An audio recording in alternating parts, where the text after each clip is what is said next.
Welcome to my YouTube channel, The Physics Pulse.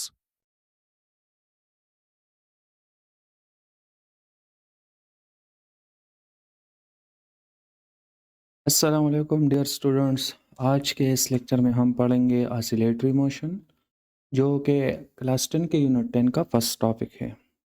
तो चलिए शुरू करते हैं। स्टूडेंट, मोशन के थ्री मेन टाइप्स है। तो first one is translatory motion. इस ट्रांसलेटरी मोशन को लीनियर मोशन भी कहा जाता है। आप इसके एग्जांपल देख सकते हैं। Car, Apple, train, sucker ball या फुटबॉल, ये सारे जो एग्जांपल है ये ट्रांसलेटरी मोशन के एग्जांपल्स है, क्योंकि इसमें ये सारे ऑब्जेक्ट्स जो है वो लीनियर मोशन कर रहे हैं। दूसरा जो मोशन का टाइप है वो है रोटेटरी मोशन। रोटेटरी मोशन को सर्कुलर मोशन भी कहा जाता है। जब कोई ऑब्जेक्ट सर्कल में मोशन कर रहा होता है तो इसको रोटेटरी मोशन या सर्कुलर मोशन कहा जाता है। इस बॉल का एग्जांपल आप देख सकते हैं। सैटेलाइट और अर्थ का एग्जांपल देख सकते हैं। The satellite is moving around the earth, तो ये भी रोटेटरी मोशन का एक एग्जांपल है। The third type of motion is vibratory और ऑसिलेटरी मोशन, और इसका example mass spring system, simple pendulum, swing, ये आप ले सकते हैं। हमारा फोकस होगा इस लेक्चर में वाइब्रेटरी और ऑसिलेटरी मोशन पे। ऑसिलेटरी मोशन, इसको हम कुछ यू डिफाइन करेंगे। The repeated back and fourth motion about mean position is called oscillation और ऑसिलेटरी मोशन। और इसी तरह भी डिफाइन कर सकते हैं the two and fro motion of a body about it's mean position, यानी जब कोई ऑब्जेक्ट एक्सपेक्स पोजीशन के इर्द गिर्द मोशन कर रहा होता है तो इसको ऑसिलेटरी मोशन या वाइब्रेटरी मोशन कहा जाता है। ऑसिलेटरी मोशन के examples motion of simple pendulum हो सकता है। ये एक पेंडुलम है। जब आप किसी लॉन्ग थ्रेड के साथ जब बॉब को अटैच करते हैं तो ये सिंपल पेंडुलम बन जाता है। सिंपल पेंडुलम, अगर आप इस फिगर में देखें सिंपल पेंडुलम को, तो ये इसका मीन पोजीशन है या इक्विलिब्रियम पोजीशन या सेंटर पोजीशन भी इसको कहा जाता है, जिसको ऐसे रिप्रेजेंट किया गया है। ये एक्सट्रीम पोजीशन है पॉइंट बी, और ये पॉइंट सी भी एक्सट्रीम पोजीशन है। अब जब हम सिंपल पेंडुलम को डिस्प्लेस करते हैं from point A to B, मतलब जब आप इसको पॉइंट ए से बी पे ले जाते हैं तो इसमें एक फोर्स रिस्टोर हो जाता है, और इस फोर्स को रिस्टोरिंग फोर्स कहा जाता है। जब इस रिस्टोरिंग फोर्स की वजह से जब आप इसको पॉइंट बी पे रिलीज़ करते हैं तो ये मीन पोजीशन की तरफ मोशन करने लगता है, और इसी तरह इनर्शिया की वजह से ये मीन पोजीशन पे नहीं रुकता बल्कि दूसरी साइड पे मोशन करने लगता है। इसी तरह ये पॉइंट ए के इर्द गिर्द इसी तरह मोशन करता है, ठीक है। और इस मोशन को हम कहते हैं ऑसिलेटरी मोशन या वाइब्रेटरी मोशन।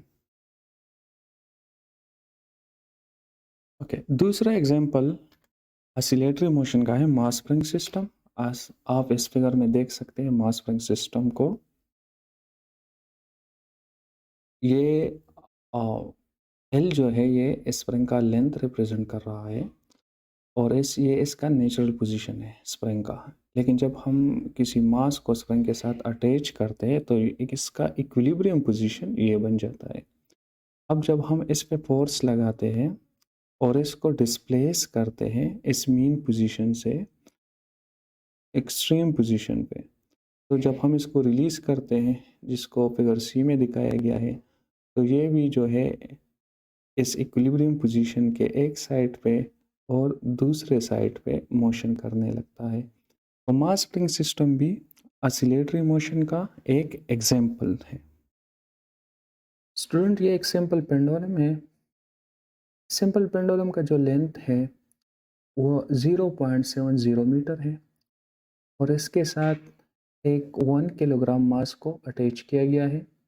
ये अब इक्विलिब्रियम पोजीशन पे है। जब मैं इसको किसी दूसरे पॉइंट पे ले जाता हूँ जिसको हम एक्सट्रीम पोजीशन कहते हैं, तो इसमें एक फोर्स रिस्टोर हो जाता है। और जब इस पॉइंट पे मैं इसको रिलीज़ करता हूँ तो इस रिस्टोरिंग फोर्स की वजह से ये टू एंड फ्रो मोशन करने लगता है।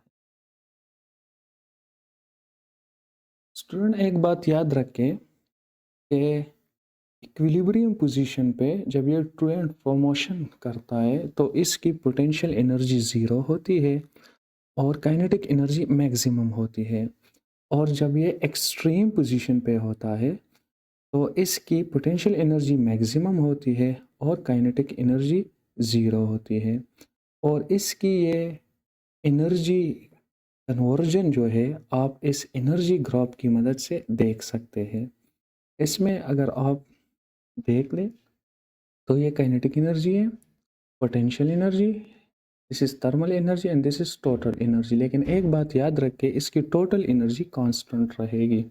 अब देखिए ये मीन पोजीशन पे तो टोटल काइनेटिक एनर्जी, अब ये एक्सट्रीम पोजीशन पे तो टोटल पोटेंशियल एनर्जी। तो इस तरह एनर्जी में जो है वो कन्वर्जन होती है इसकी, ठीक है। ये मास स्प्रिंग सिस्टम है। अब जब हम इस स्प्रिंग के साथ किसी मास को अटैच करते हैं तो ये मोशन करने लगता है, टू एंड फ्रो मोशन करने लगता है, जिस तरह आप इसको देख रहे हैं। अगर हम इसकी एनर्जी ग्राफ को देखें तो जिस तरह सिंपल पेंडुलम का था इसी तरह मास स्प्रिंग सिस्टम का भी होता है। मेन पोजीशन पे इसकी जो एनर्जी होती है एक्सट्रीम पोजीशन पे वो पोटेंशियल एनर्जी होती है और काइनेटिक एनर्जी ज़ीरो होती है। अगर आप ग्राफ को देखें तो इलास्टिक पोटेंशियल एनर्जी सबसे ज़्यादा है इस ग्राफ में, और जो टोटल एनर्जी है जिस तरह मैंने पहले आपको बताया था वो कांस्टेंट होगी। जब मैं इसको रिलीज़ करता हूँ तो ये आप देख सकते हैं इसकी एनर्जी में कन्वर्जन होती है, कभी काइनेटिक पोटेंशियल में कन्वर्ट होती है, कभी पोटेंशियल काइनेटिक में कन्वर्ट होती है। और जिस तरह मैंने आपको बताया था एक्सट्रीम पोजीशन पे पोटेंशियल एनर्जी मैक्सिमम होती है, काइनेटिक एनर्जी मिनिमम होती है, और मेन पोजीशन पे काइनेटिक एनर्जी मैक्सिमम होती है।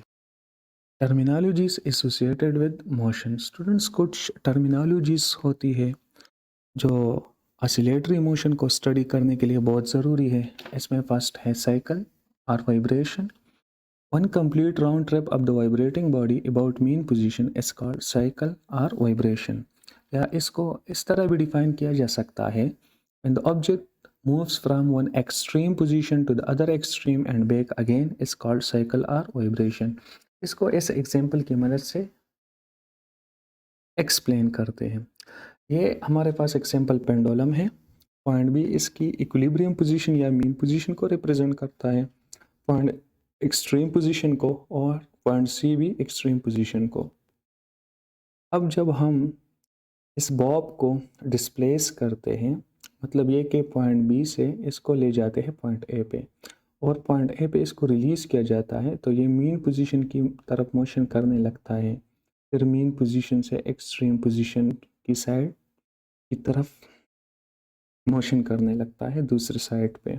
इसी तरह फिर इस एक्सट्रीम पोजीशन से मीन पोजीशन और मीन पोजीशन से एक्सट्रीम पोजीशन की तरफ मोशन करने लगता है। तो इसने एक साइकिल कंप्लीट किया, तो इसको साइकिल कहा जाता है। इसके बाद है time period. The time required to complete one cycle is called time period. मतलब ये कि एक साइकिल को कंप्लीट करने के लिए जितनी टाइम की ज़रूरत होगी, एक पार्टिकल जितना टाइम लेगा, इसको साइकिल कहते हैं। फ्रीक्वेंसी।